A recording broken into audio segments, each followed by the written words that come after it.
Hey guys, this is going to be for Ragtime chapters 6 and 7. I'm going to give you the questions for the reading check. Put them in an email.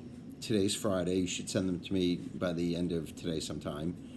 And email them back. Please put your star P 1, 4, or 9 in the subject area, okay? So from chapter 6, if you recall, this was about Sigmund Freud visiting America. So the first question is simply this.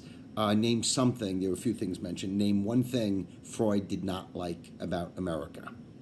Okay, that's question one. All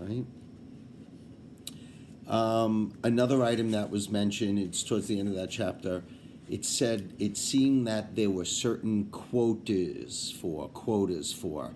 What were some of the things that there were quotas for? Okay, that's question two. One of the reasons why I'm doing this one as a video, there was an aspect of this chapter I wanted to talk to you about. It's at the end of the chapter, it's talking about how the wealthy held charity benefits.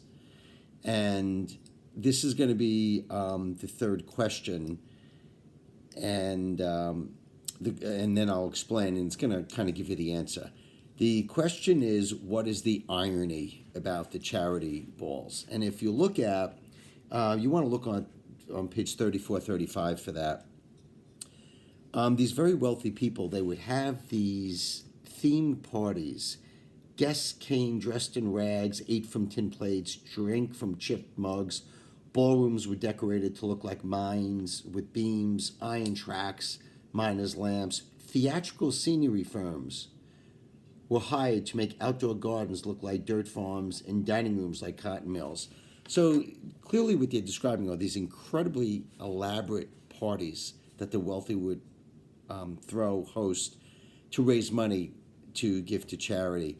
And do you see the irony there? The money that they spent on the parties far exceeded the money that they were raising. It's like you really wanted to help.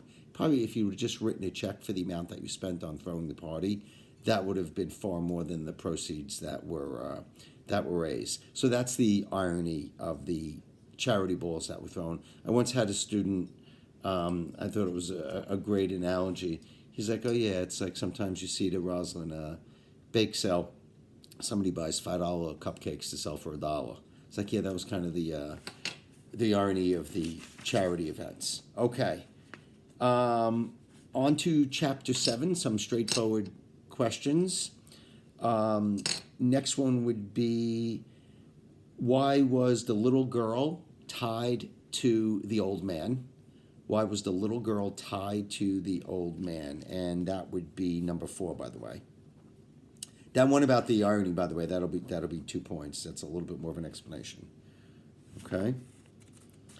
And I just wanted to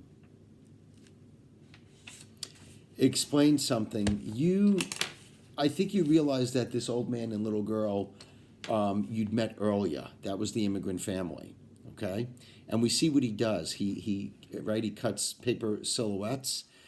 And we saw a scene where the mother, known as Mama, Dr. O described a scene about how when the little girl had to go to work, the mother wasn't making as much money because the little girl used to help sew. And so she basically was letting her boss sexually abuse her for money. And that scene ended with one day when there was 2 weeks rent due, she let her boss have a way with her.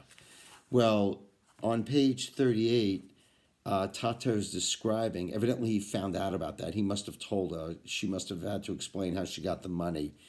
And he threw her out. He considers her dead now. It makes a reference to, he pointed to the artist's torn sleeve. I'm sure some of you are familiar with the Jewish tradition of ripping a sleeve when in mourning for someone. And that's how he looks at it, that she's dead to him.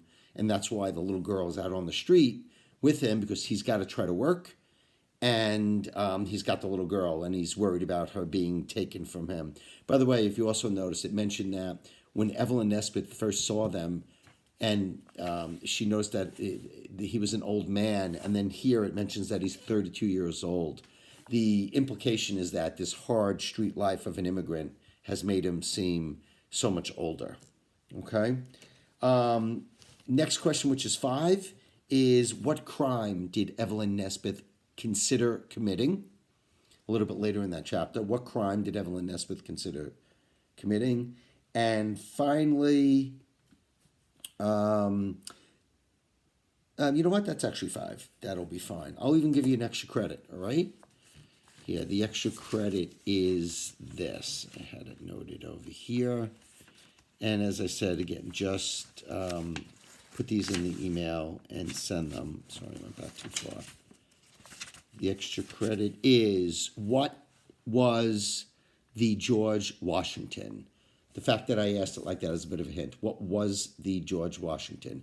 All right, guys, that is for 6, 7. You have the rest of the reading schedule. I'll get you other reading checks or a video like this on Monday. Have a good weekend.